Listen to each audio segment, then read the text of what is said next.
नमस्कार सबैजनालाई। मेरो नाम बालेन शाह, म चाहिँ राष्ट्रिय स्वतन्त्र पार्टीको नेता र शङ्खसभा नडाटी भन्नुपर्दा म पहिलोचोटि आएको र योभन्दा अगाडि शङ्खसभा आएको थिइनँ।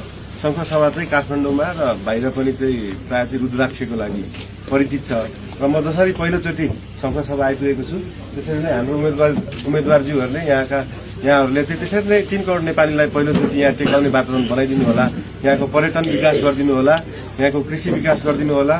नेपालको मात्र होइन विश्वभरिको मान्छेले पहिलोचोटि पाइला यहाँ टेकोस् र यो ठाउँ हेरेर जाओस्। यति सुन्दर ठाउँ, यति राम्रो ठाउँलाई अझै मान्छेलाई थाहा पनि हुँदैन यो ठाउँ कति राम्रो छ। हामी बाटोमा आउँदै गर्दाखेरि यो पूर्वी भेग कति सुन्दर छ, कति राम्रो छ भन्ने कुरा सबैलाई थाहा छैन, यहीँ आएर थाहा हुन्छ। त्यस्तै वातावरण उहाँहरू त पर्यटनमा यति लागि पनि सक्नु भएको छ।